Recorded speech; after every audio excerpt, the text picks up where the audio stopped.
মানুষের জীবনে তিনটি তত্ত্ব আছে, একটি প্রেয়, একটি শ্রেয়, একটি পরম শ্রেয়। একটি হলো প্রেয়। আমার মতো মাদিস অজ্ঞজীব, জ্ঞানন্ধ, গুরু কৃপা অধন্য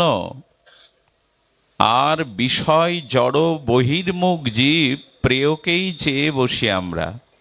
প্রেয় মানে প্রিয়তা।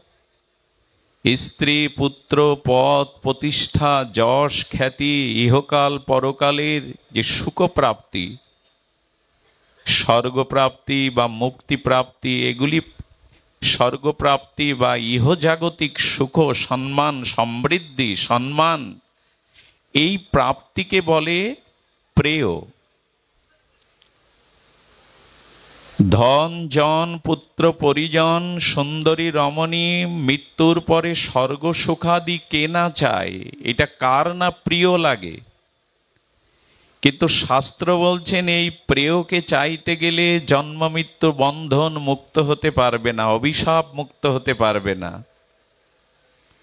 যদি এগুলি চাও তো পুনঃ পুনঃ জন্ম মৃত্যু চক্রে অভিশাপে আবর্তন হতে হবে, এর থেকে তোমার কল্যাণ হবে না।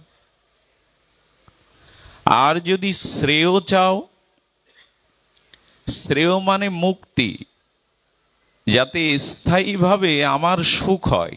স্থায়ী সুখ কিসে হবে? যদি আর পুনরায় মাতৃজঠরে প্রবেশ না করি, মনুষ্য দেহ জন্মগ্রহণ না করি, তাহলে কর্মফল ভোগ করতে হবে না। ক্ষুধা, তৃষ্ণা, জন্ম মৃত্যু, জরাব্যাধি থেকে মুক্ত হব। এই ক্ষুধা, তৃষ্ণা, জরাব্যাধি, জন্ম মৃত্যু, প্রারব্ধ, কর্ম, যন্ত্রণা থেকে মুক্তি তো নিজের সুখের ব্যবস্থা। এই মুক্তিকে বলে শ্রেয়। বলেন এটিও চেয়েও না।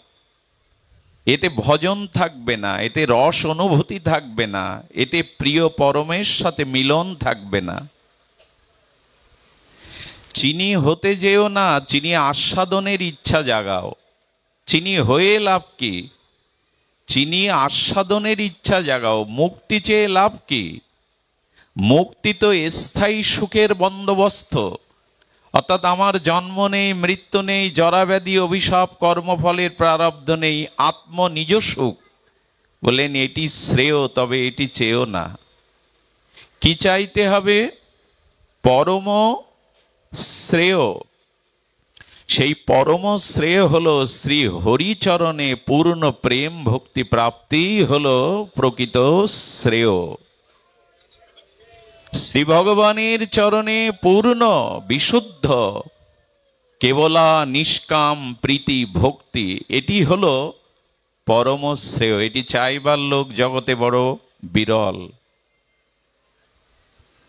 আমি তোমার চরণে, তোমার সুখবিধানে, তোমার সেবা তাৎপর্যে শুধু প্রেম ভক্তি চাই, অন্য কিছু নয়। এই জন্য প্রেয় নয়, শ্রেয় নয়, পরম শ্রেয় ভাগবতের প্রতিপাদ্য বিষয়। যা কিছু পরম প্রাপ্তি, পরম শ্রেয়, সেটা মৃত্যুর আগে প্রস্তুতি নিন। মৃত্যুর পরে কিন্তু নিজের কিছু করার থাকবে না। মৃত্যু সমাগত, মৃত্যু আসছে। দেখুন, অতিবৃষ্টিতে, অতি বর্ষা, অতিবৃষ্টিতে পুষ্করণী নদ নদীর মাছগুলো জল ছাপিয়ে জলের সাথে ডাঙায় হাঁটতে থাকে। এ দৃশ্য গ্রাম বাংলার মানুষের চিরচেনা। অতিবৃষ্টিতে নদ নদী, খাল বিল, পুষ্করণী ছাপিয়ে গেলে সেই উচ্ছ্বসিত ছাপানো জলের সাথে মাছগুলো হেঁটে ওপরে উঠতে থাকে। এসে কোনো ধান খেতে, সবজি খেতে, যেখানে কৃষকের আল দিয়ে ঘেরা আছে, ওইখানে আটকে যায়। এখন মিন বা মাছগুলোর অনুভূতি হলো আমি পুষ্করিণীতেই আছি, আমি খাল বিলে গভীর জলেই আছি। ওই জন্য ওখানে খেলতে থাকে, আনন্দ করতে থাকে।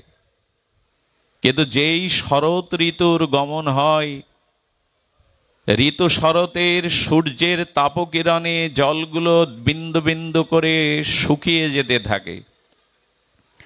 জলগুলো যে শোকাচ্ছে এই চিন্তা মাছের নাই। তেমনি আমরা এই সংসার নিয়ে, প্রিয় বস্তু নিয়ে মাতামাতি করছি, মনে করছি ভালোই আছি, সুখেই আছি, কিন্তু দিন দিন আমাদের আয়ু কিন্তু ফুরিয়ে আসছে। মিন বা মাছগুলো বুঝতে পারে না, মনে করে আমি পুষ্করিণীতেই আছি, জলেই আছি। জলে তো নাই, তরঙ্গে ওই ধান্য, অল্প ধান্য ক্ষেতের মধ্যে আটকে তার অনুভূতিতে এই ভাবনা আমি জলেই আছি। কিন্তু শরৎ এসে ধীরে ধীরে তাপকর্ষণে জল শুকাতে থাকে। একদিন শুকনো জলে ওখানেই মরে পড়ে থাকতে হয়, অন্যের শিকারের কারণ হতে হয়। এই জন্য তোমারও গোনা দিন আয়ু ক্ষয়ষ্ণ হতে হতে ধীরে ধীরে মৃত্যু এগিয়ে আসছে। যা করবার মৃত্যুর আগে এই শ্রেয়কে সাধন করে নাও। আমাদের এই ভাবনা কোথায়? আমাদের এই ভাবনা কোথায়? আমার মতো মানুষের যতই হাজার বোঝাতে চেষ্টা করুন, মৃত্যুকে বোঝাতে পারবেন না। আমরা অনেক কিছু বুঝি, কিন্তু মৃত্যুকে মেনে নিতে চাই না, মৃত্যুকে বুঝতে চাই না যে মৃত্যু সম্মুখে অপেক্ষামান।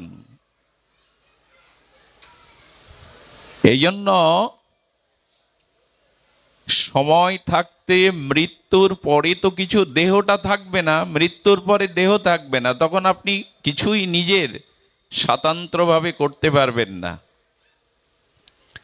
আজ যত দ্রুত সম্ভব এই কাল কবলের মৃত্যুর আগে মনুষ্য জীবনের পরম শ্রেয় ভগবৎ চরণে যাতে প্রেম ভক্তি এটি সাধনে ভজনে আপনাকে অর্জন করতে হবে। এটি জীবের অত্যান্তিক পরম কল্যাণকর পরম শ্রেয়, এইটা ঐকান্তিক জীবের একমাত্র প্রার্থনীয় বস্তু। কিন্তু প্রেম ভক্তি আপনি স্বতন্ত্রভাবে পাবেন না, খুব ধ্যান দিয়ে শুনতে হবে। ভাগবত একটু গভীরে না গেলে আমরা প্রবেশ করতে পারবো না। স্বতন্ত্রভাবে যদি জীবন যাপন করেন, জীবন অতিবাহিত করেন, প্রেম ভক্তি অধরায় থেকে যাবে, বঞ্চিত থেকে যাবেন। আমাদের এই ভজনটি হলো সাধুগুরু বৈষ্ণব শুদ্ধ ভক্তজনের আনুগত্যময় ভজন। আনুগত্য ছাড়া স্বতন্ত্রভাবে আপনি প্রেম ভক্তি পাবেন না। আর মনুষ্য জীবনটা স্বতন্ত্র নয়, পরতন্ত্র। একবার বৃন্দাবনে এক মহাত্মার মুখে একটি প্রবচনে শুনেছিলাম, দিল্লিতে রাজভবনের সামনে যে রাজপথটা আছে, ওই রাজপথে একটি সরল লোক লঘু সংখ্যা করে। লঘু সংখ্যা মানে প্রস্রাব করা। এখন সিকিউরিটি গার্ড যারা, প্রেসিডেন্টের যারা ওই রাজপথ গার্ড দেন, এখন তো একটা ময়লাও ফেলতে দেন না, তাকে ধরে কোর্টে চালান করেন। দিন বিচারক তাকে প্রশ্ন করছে, আপনি এই রাজভবনের সামনে এই রাজপথে কেন লঘু সংখ্যা করলেন? বললেন, ধর্মাবতার, আমার সামনে একটা ঘোড়া বাঁধা ছিল, ওই তো লঘু সংখ্যা করলো রাজপথে, ওকে তো কোর্টে চালান করা হলো না। একটা গাধাও দেখলাম প্রস্রাব করলো, ওকে তো ধরে নিয়ে আইনের সামনে আনা হলো না। কিন্তু আমি এই প্রজাতন্ত্র সরকারকে কর দিই, খাজনা দিই, আমি রাজপথে লঘু সংখ্যা করলে আমাকে কেন বিচারের কাঠগড়ায় উঠতে হবে?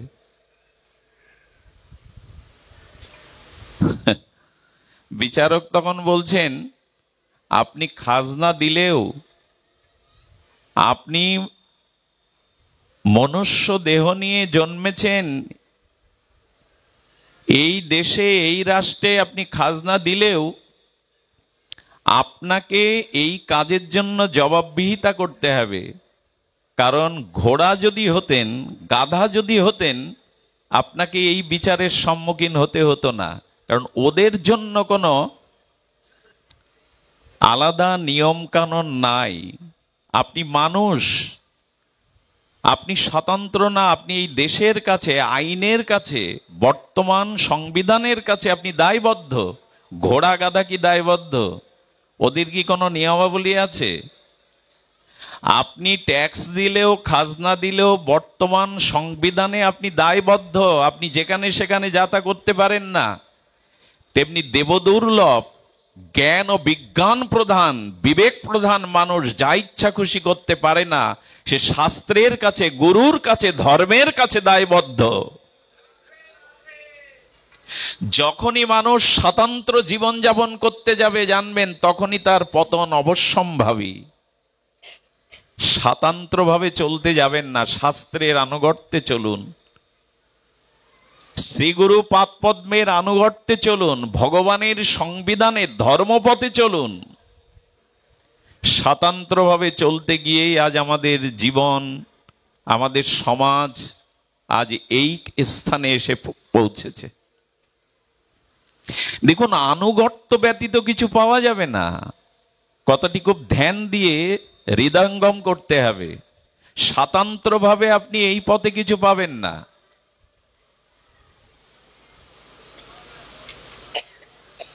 পরতন্ত্র কেমন জানেন? আমাদের গৌড়ীয় আচার্যগণ বলেছেন যে দেখুন,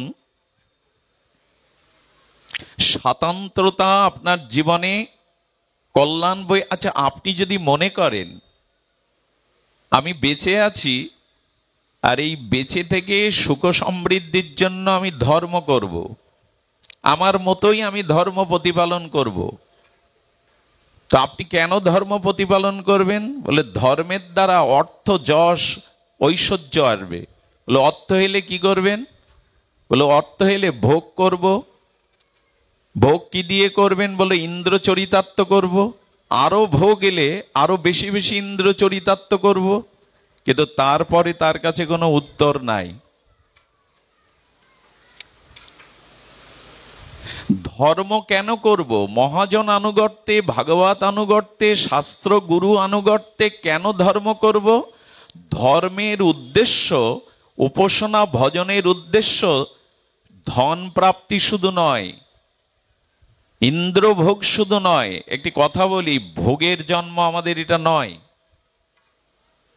এই যে মনুষ্য শরীর আমরা পেয়েছি, জ্ঞান ও বিজ্ঞানময়, দেবদুর্লভ, এই জন্মটা ভোগের নয়। কারণ ভোগ আমরা অনেক করে এসেছি পেছনে, ভোগ আমাদের অনেক হয়ে গেছে। এখন নূতন করে এই শরীরটা ভোগের জন্য নয়, ভজনের জন্য। যদি বলেন কেমন ভোগ হয়ে গেছে? আহা, আচ্ছা, 84 লক্ষ এই ক্রম বিবর্তনবাদের মধ্যে দিয়েই তো আজকের মানুষ, এটা বিজ্ঞানও স্বীকার করছে, বিবর্তনবাদ।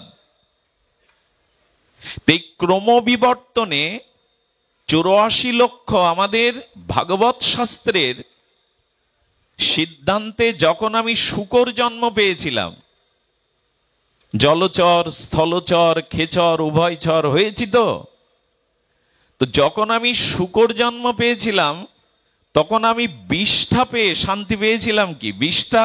এই খাদ্য গ্রহণ করে শুকর শান্তি পায়। শুকরকে যদি বলেন তোমাকে অমৃত দেব, বলো অমৃত আমার আস্বাদনের বিষয় না, বিষ্ঠায় আমার আস্বাদনের বিষয়।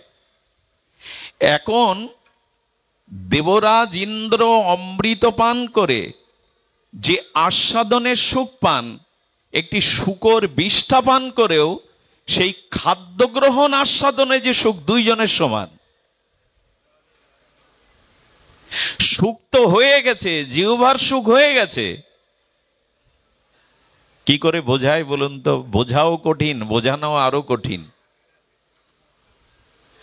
আমি শুকর জন্মে যে বিষ্ঠা আস্বাদন করে সুখ পেয়েছি, আর দেবরাজ ইন্দ্র অমৃত পান করে একই সুখ পেয়েছে। মানুষ চর্বশেষ্য লেজ্জ পেয়েও জিহ্বায় রসাস্বাদন করে ওই ক্ষুধা নিবৃত্তির সুখ একই পায়। আর একটা দৃষ্টান্ত শুনুন, শুকর নর্দমার প্রতি দুর্গন্ধময় পোকামাকড় জলে শুয়ে সুখ পায়, আর মানুষ দুগ্ধ ফেন নিব সুকোমল শয্যায় শুয়ে সুখ পায়। শয়নের সুখ একই। এই সব ভোগগুলো আগে হয়ে গেছে, আপনার আমার অনেক জন্ম হয়ে গেছে। ভগবান বললেন মনুষ্য জন্মটা ভোগের নয়, এই জন্মটা ভজনের। কৃষ্ণ ভজিবার তরে সংসারে আইনো, ভোগের জন্য তো বলা হয়নি। কিন্তু সেই মানুষ যদি গুরু আনুগত্য বিনা, ধর্ম আনুগত্য বিনা, ভজন আনুগত্য বিনা স্বতন্ত্রভাবে ভোগ করে যায়, তবে ধর্মহীনাবি পশুবি সমানা, তোমাতে আর পশুতে কোনো পার্থক্য রইল না।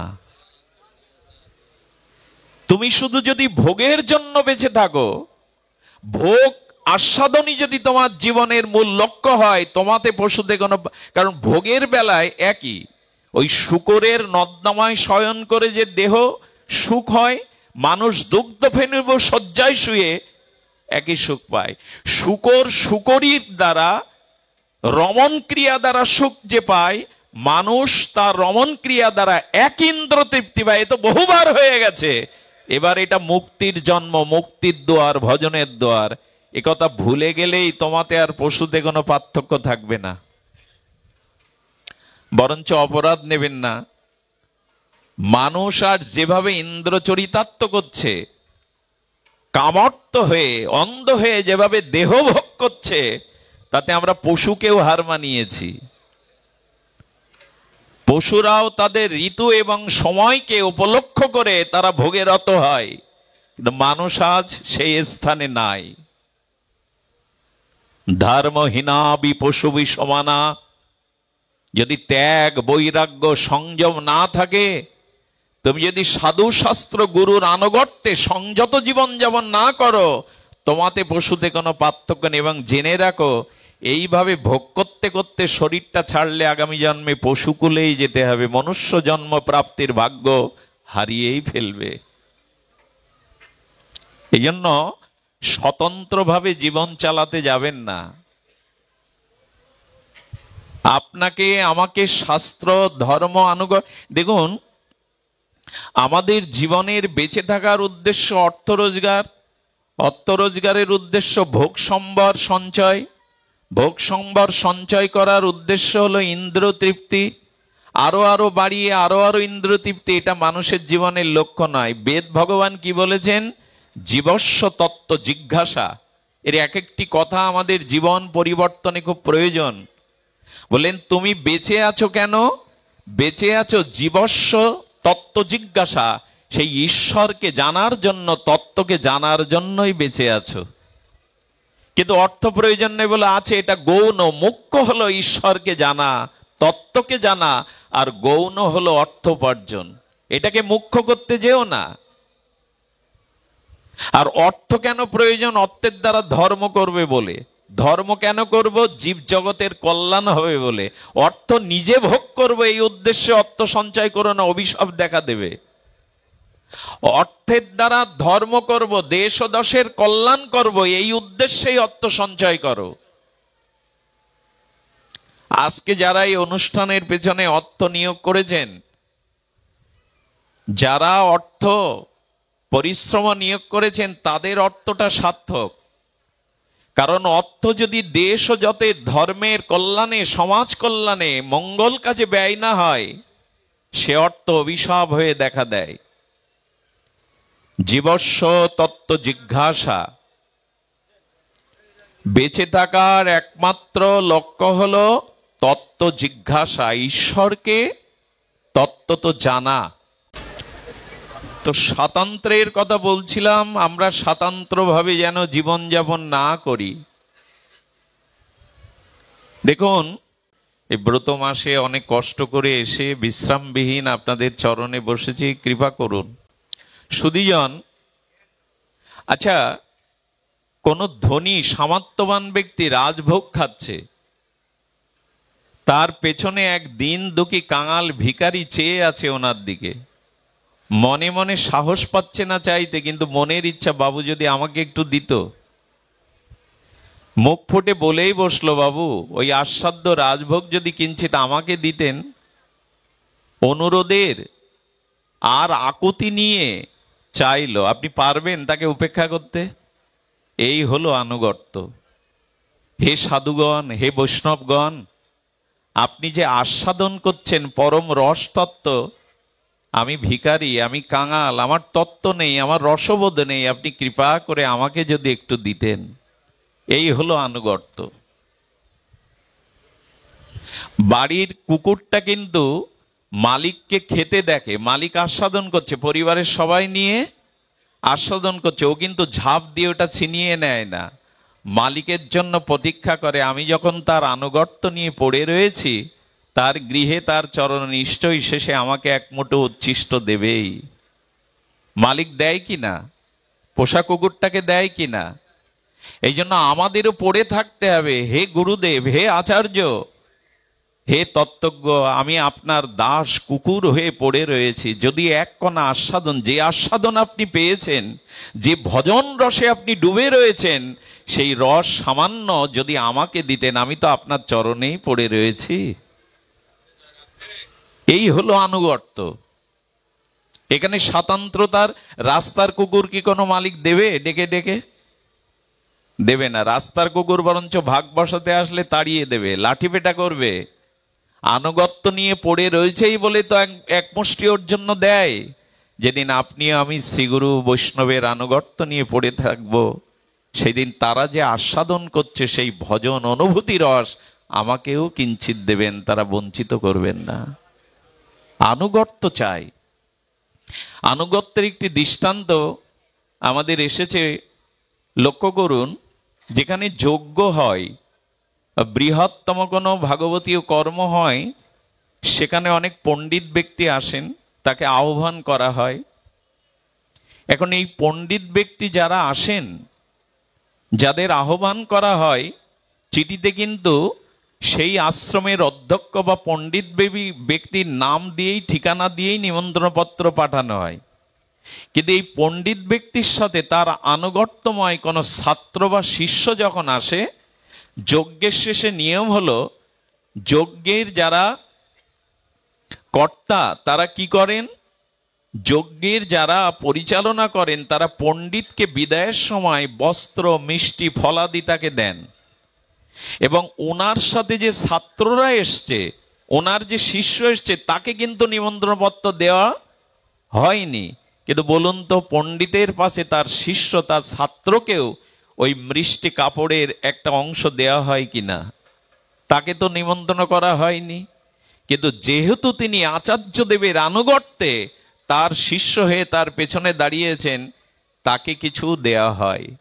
যখন আপনি শ্রীগুরু বৈষ্ণবের আনুগত্য নিয়ে পেছনে দাঁড়াবেন, তখনই গুরুদেব যা যা পাবেন, ওই ভগবত প্রেম ও রস আস্বাদন, আপনাকেও ভগবান বঞ্চিত করবেন, আপনাকেও কিছু দেবেন, কিছু অন্তত পাওয়া যাবে।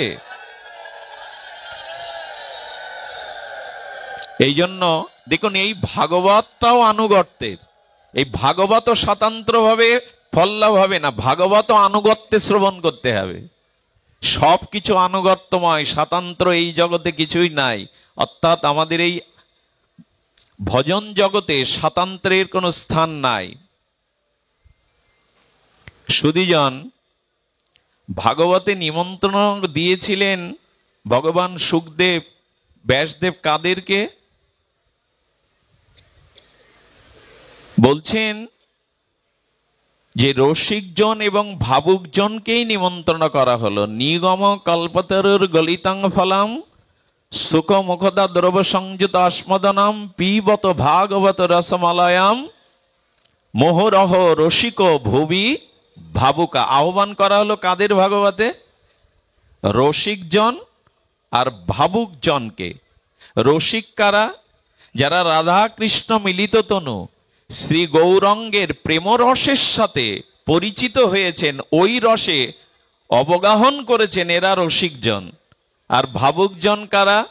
যারা ভগবানকে জানার জন্য, ভজনের জন্য, প্রেম প্রাপ্তির জন্য এই মনুষ্য জন্ম পেয়েছে, এই ভাবনাতেই যারা একটি ক্ষণ অবর্থ রূপে কাল কাটান না, প্রতিটি সময়কে কাজে লাগান ভজনে, ঈশ্বর স্মরণে, মননে, নাম চিন্তনে, লীলা চিন্তনে, নিত্য নিরন্তর ভগবৎ স্মৃতি অনুধ্যানে যারা সময়টা, কালকে ব্যর্থ হতে দেন না, এরা ভাবুকজন।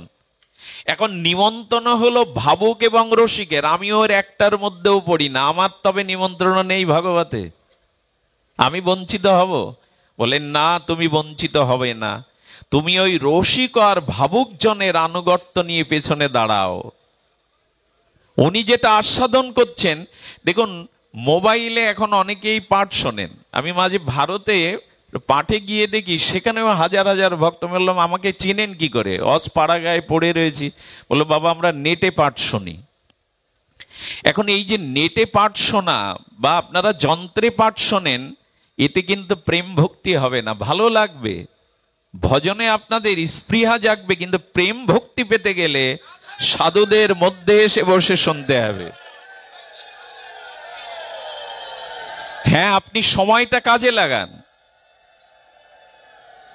এই আধুনিক যন্ত্র, এর মাধ্যমে আপনি হরিকথার এবং আপনি ভজন সঙ্গীতাদি শুনুন, তত্ত্বজ্ঞান, তত্ত্ব এগুলি জানুন, আপত্তি নেই, এগুলো কাজে লাগান, অন্য কিছুতে সময় না দিয়ে কাজে লাগান। কিন্তু যদি আনুগত্য না নেন, সাধুগুরু বৈষ্ণবের মাঝে এসে ভাগবত না শোনেন, তাহলে কি হবে? প্রেম হবে না, অনুভূতি হবে না। কেন হবে না? ঠাকুর মশাই তার উত্তর দিয়েছেন প্রেম ভক্তি চন্দ্রিকার শ্রী শ্রী ঠাকুর নরোত্তম দাস মহাশয়। ইনি বলছেন কৃষ্ণ ভক্ত সঙ্গ করি, কৃষ্ণ ভক্ত অঙ্গ হেরি, শ্রদ্ধান্বিত শ্রবণ কীর্তন। যদি শ্রবণ কীর্তন করতে হয়, কৃষ্ণ ভক্তের সঙ্গে বসে করো, আর কৃষ্ণ ভক্তের বদনের দিকে তাকিয়ে করো। বলে তাতে কি হবে? বলে দেখুন এখানে যারা এসছেন এদের মধ্যে একজনও যদি ভাবুক থাকেন, একজনও যদি ওই রসের রসিকজন থাকেন, তবে তিনি এখানে অবস্থান করছেন, তার হৃদয়ের ওই অনুভূতি, ওই প্রেম ভক্তির রস জীবাণু আকারে এর মধ্যে যারা এসছে সবার মধ্যে ছড়িয়ে যাবে। এইটা নেটের মধ্যে ছড়াবে না। এই যে এখানে যারা এসছেন এর মধ্যে একজনও যদি আছেন বিধায় তো ভাগবত হচ্ছে। আরো একটা কথা আমি গতদিন বলেছিলাম, যেখানে শুদ্ধ ভজনানন্দী নির্মল চরিত্র ভাগবত তত্ত্ববেত্তার দ্বারা ভাগবত হন, সেখানে শুধু আপনারা আসেন না, অলক্ষ্যে অনেক মুনি ঋষিদের আত্মাও এখানে নেমে আসে। শুধু আত্মাগণ নয়, ধ্রুব, প্রহ্লাদ, রাধারানীকে নিয়ে স্বয়ং ভগবানও এসে দাঁড়ান। শুধু ওনারা না, স্বয়ং হনুমানজি সবার পেছনে কোনো একটা রূপে দাঁড়িয়ে থাকেন। ওদের ওই চিত্তের ভজন অনুভূতি কলা আপনার আমার মধ্যে ছড়িয়ে যায়। যেমন রোগ জীবাণু সংক্রামিত হয়, আগেকার দিনে এক গ্রামে একজনের রোগ হলে সারা গ্রাম ছড়িয়ে পড়তো রাতের মধ্যেই। এটা রোগ বীজাণুর যেমন সংক্রামিত ক্ষমতা, ওই রসিক ভাবুকজনের পেছনে বসলে, ওদের মধ্যে বসে হরিকথা শ্রবণ করলে ওই অনুভূতিগুলো আপনার ভিতরেও সংক্রামিত হবে। এই জন্য মাঝে মাঝে কষ্ট হলেও, ঘাম ঝরলেও, পরিশ্রম হলেও সাধুদের মধ্যে বসে ভাগবত শুনুন। সুধীজন, এই জন্য বলছেন আনুগত্য নিয়ে ভজন করো। এই আনুগত্যময়ী ভজনের দ্বারাই আমরা সেই পরম শ্রেয়কে, পরম প্রেয়কে পেতে পারি। দেখুন আমাদের নন্দদাসের একটি চরিত্র ভক্তমালে বড় উজ্জ্বল হয়ে আছে। আনুগত্যে কি হয় দেখুন, তিনি তার শ্রী গুরুর কৃপা লব্ধ হয়ে এক শুদ্ধ বৈষ্ণবের সাথে ব্রজ দর্শনে গিয়েছিলেন। আমি এটাও অনুরোধ করি আপনাদের, যদি ধামে যান, শ্রীধাম নবদ্বীপ, পুরুষোত্তম ক্ষেত্রে বা শ্রীধাম বৃন্দাবনে, আমি একটা অনুরোধ করছি, বিষয়ী লোকের সাথে যাবেন না। বলেন কোনো না কোনো শুদ্ধ ভক্তের সাথে, অনুরাগীর সাথে, ব্রজ প্রেমিকের সাথে ব্রজে যাবেন। তা নাহলে কিন্তু ওখানে অপরাধের সম্ভাবনা বেশি থাকবে। কারণ বিষয়ী লোকের স্বভাব হলো তার ভাবনাটা আপনার চিত্তে আক্রান্ত করে দেবে। বৃন্দাবনে গেছি, চলো না, ওখানে ভালো খাদ্য পাওয়া যায়, হোটেলে চলো খাই। যমুনার জল চরণামৃত বলে নিলাম না, ব্রজবাসীদের দুয়ারে মাদুকরি রুটি নিলাম না, হোটেলে খেলাম। আরে রাধাকুণ্ডের তীরে ঘরটা ঠিক বসবাসের উপযোগী না, কিন্তু ওই ঘরে, ওই ভাঙাচুরো ঘরে থাকলে রাধাকুণ্ডের ওই দ্রব্যময়ী রাধারানীর সেই রাধাকুণ্ডের তরঙ্গের জলের হাওয়া লাগবে আমার গায়ে। আমি গিয়ে উঠলাম দোতলায়। বিষয়ী লোকের ভাবনা, তারা দেহ সুখ চায়, স্বতন্ত্রভাবে একটু ভালো সুখে থাকতে চায়। এই জন্য যদি কখনো তীর্থে যান, ধামে যান, শুদ্ধ শ্রীগুরুর সাথে যেতে পারলে তো সোনাই সোহাগা, আর না হলে কোনো ভজনানন্দী ভজন প্রেমিকের সাথে যাবেন, তার ভাবটা আপনার চিত্তে আক্রান্ত হবে। সুধীজন, এই জন্য উনি শ্রীগুরু আজ্ঞা নিয়ে শুদ্ধ বৈষ্ণবের সাথে ব্রজ দর্শনে গেছেন। এই নন্দদাস খুব খুব অপূর্ব চরিত্র, বারবার বললেও তৃষ্ণা মেটে না।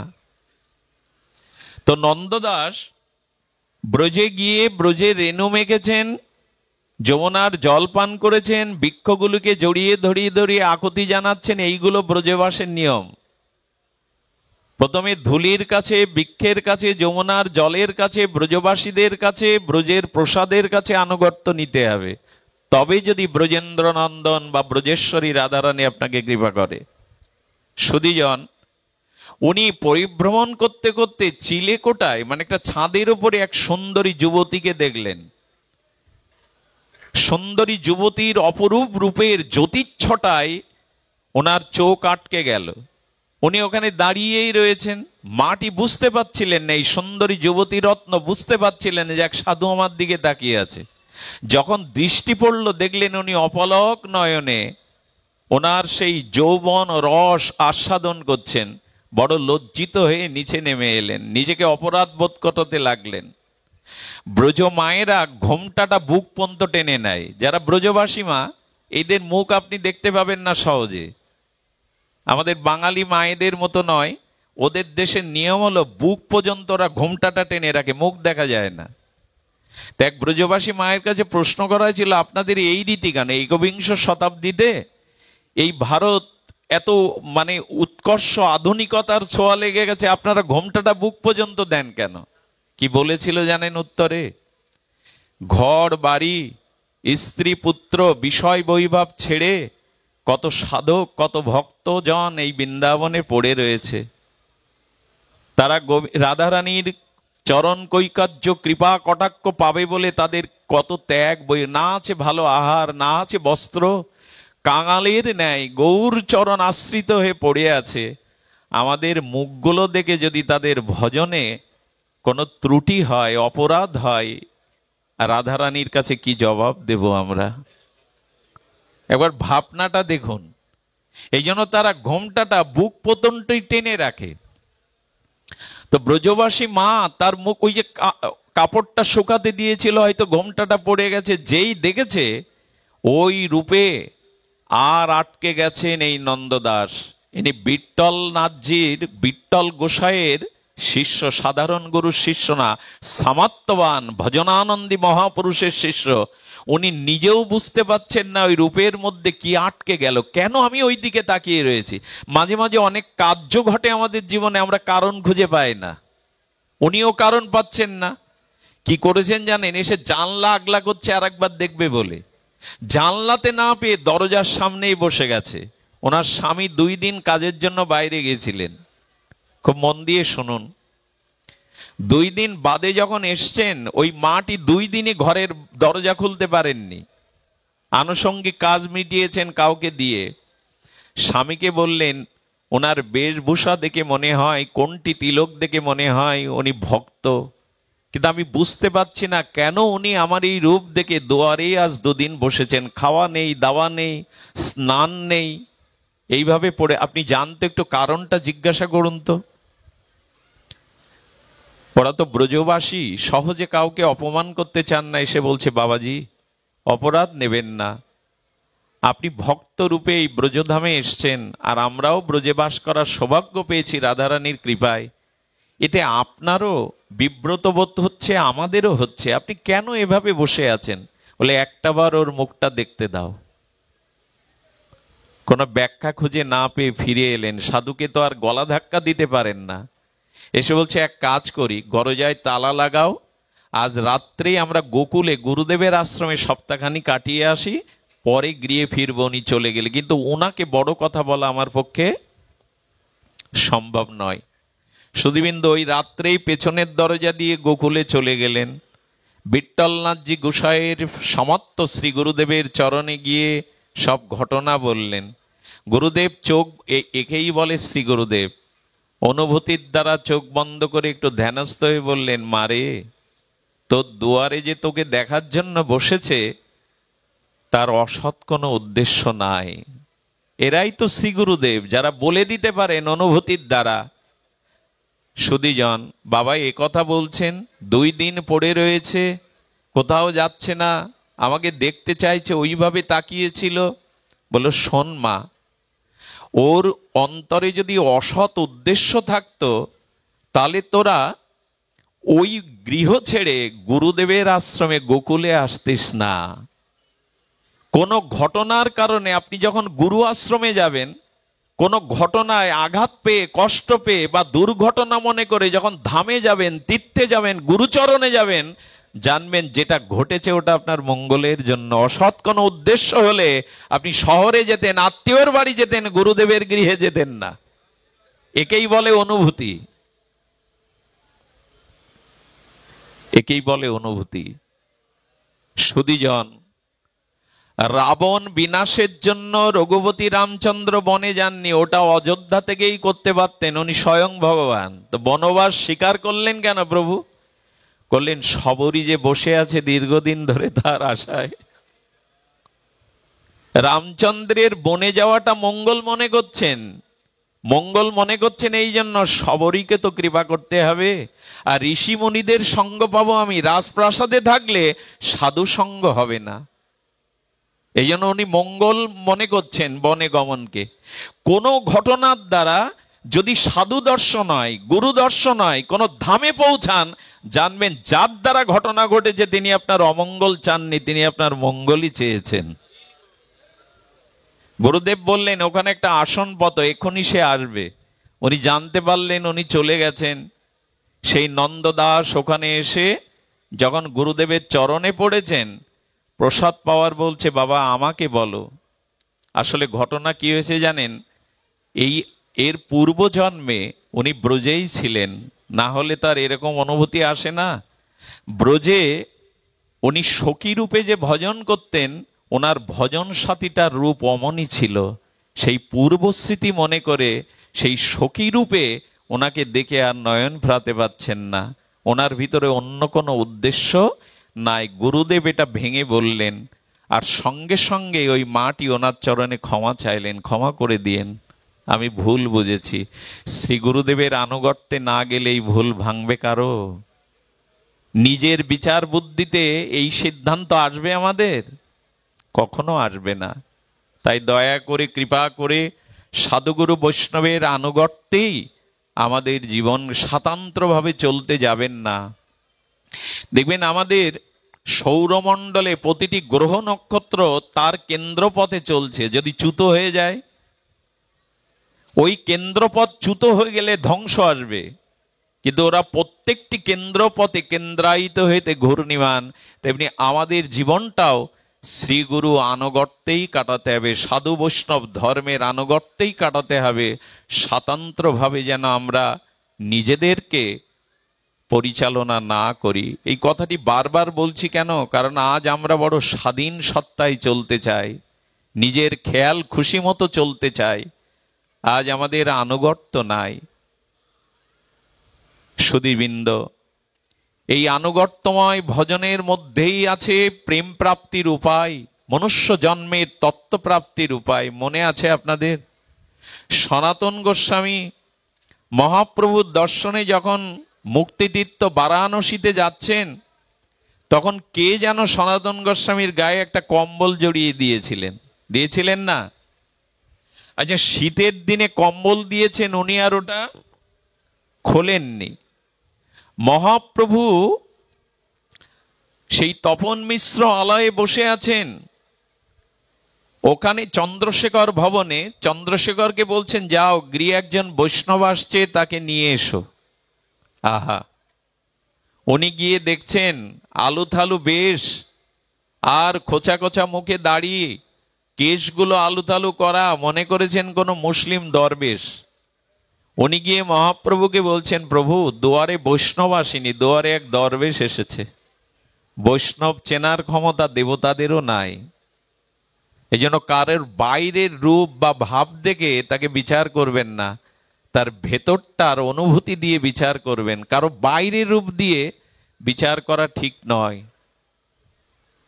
কার মধ্যে কি লুকিয়ে আছে, কার মধ্যে কি তত্ত্ব আর অনুভূতি আছে, এটা বিচার করার সাধারণ ক্ষমতা আমাদের নাই। এই জন্য বৈষ্ণব চিনিবারে দেবতারও না হে শকতি।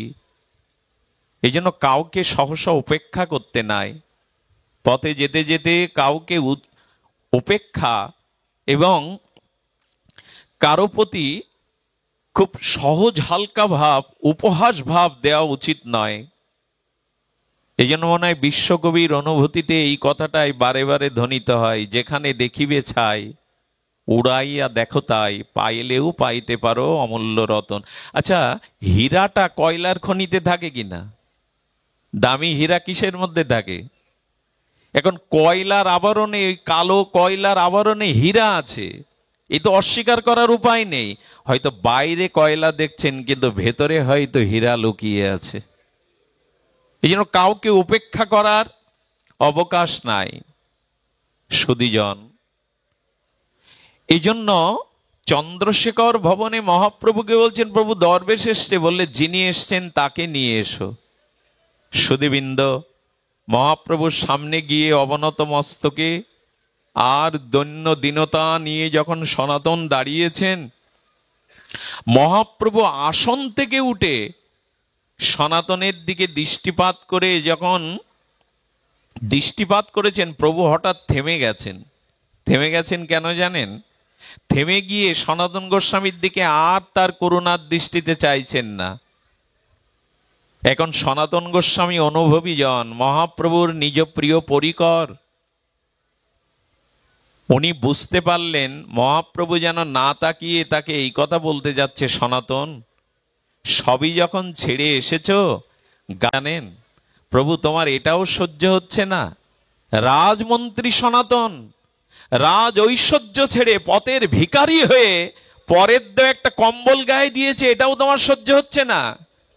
বলেন, সনাতন তোমরা যদি কাঙাল না হও, দিনহীন না হও, পরবর্তী ও গৌড়ীয় বৈষ্ণবগণ এই ত্যাগ বৈরাগ্য শিক্ষা নেবে না। তোমাদের যদি ত্যাগ বৈরাগ্য তিতিক্ষা না থাকে, তাহলে অন্যরা নেবে না। আমাদের এখন সব থেকে বড় সমস্যা, সামনে পথ দেখাবার মানুষের খুব অভাব। আরে ঘর বাড়ি ছেড়ে সাধু হয়েছি তিনতলায় এয়ার কন্ডিশনে থাকার জন্য, আজকে তো ওই অবস্থায় হচ্ছে। সংসারী মানুষ সকালে মঙ্গল আরতি দিয়ে ব্যবসায়, অফিসে, চাকরিতে যায়, কৃষিকাজে যায়। আর আমার মতো যদি কেউ আশ্রমে যায় সংসার ছেড়ে, সে কি করে? মঙ্গল আরতি দিয়ে ভজন করে একবেলা ঘুমিয়ে নেয়। আরে ঘুমানোর জন্যই কি আশ্রমে গেছো? সামনে এখন আলো দেখাবার মানুষের খুব অভাব।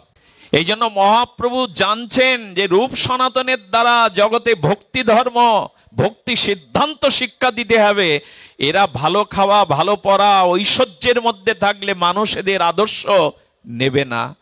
প্রভু যেন বলতে চাইলেন, সব রোগ যখন সারতে এসেছো, একটু রোগ কেন রেখে দিয়েছো? সেই কাঙাল হয়ে যখন এসেছো সর্বস্ব ত্যাগ করে, কম্বলটা কেন এখনো গাড়ে চড়িয়ে আছো? এটা বলা লাগেনি। এই অনুভূতিতে সনাতন বাইরে চলে গেলেন। আহারে, গিয়ে কি দেখলেন জানেন? এক বাঙালি ভিখারি তার গায়ের ছেঁড়া কাঁথাটা শতছিদ্র, সেই কাঁথাটা জলে চুবিয়ে রৌদ্রে শুকাতে দিয়েছে। রাজমন্ত্রী সনাতন, বৃহস্পতি সমজার জ্ঞান, তিনি গিয়ে এই ইনার আনুগত্যে হাত জোড় করে ভিখারির ন্যায় বলছে, দেবে আমাকে ভিক্ষা দেবে? আপাদ মস্তক ভিখারি তাকে বলছে, তোমাকে দেখে মনে হয় তুমি কোনো রাজ, যুবরাজ, রাজার রাজা, তুমি ঠাট্টা করছো ভিখারিকে পেয়ে? বললে, না গো, আজ আমার থেকে বড় কাঙাল এই সংসারে কেউ নাই। তুমি দাও না, তোমার ছেঁড়া কাঁথাটা আমায় দাও না। বিনিময় তুমি আমার এই কম্বলটি নাও। মনে মনে ভাবছেন, কে ইনি? শতছিদ্র ছেঁড়া কাঁথাটা চেয়ে নিজের দামি কম্বলটা, এই ভোট কম্বলটা দিতে চাইছেন কেন?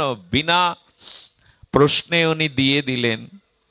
সনাতন গোস্বামী স্নান করে যখন কাপড় পরবেন, তখন একটি নূতন কাপড় চন্দ্রশেখর তাকে এনে দিচ্ছেন। এই দেখুন আমাদের আচার্যদের অনুভূতি।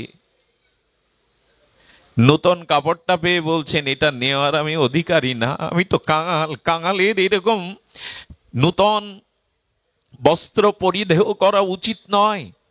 আপনি যদি দিতে চান, কৃপা করে আপনার পরিধেয় একটা পুরাতন বস্ত্র আমাকে দেন।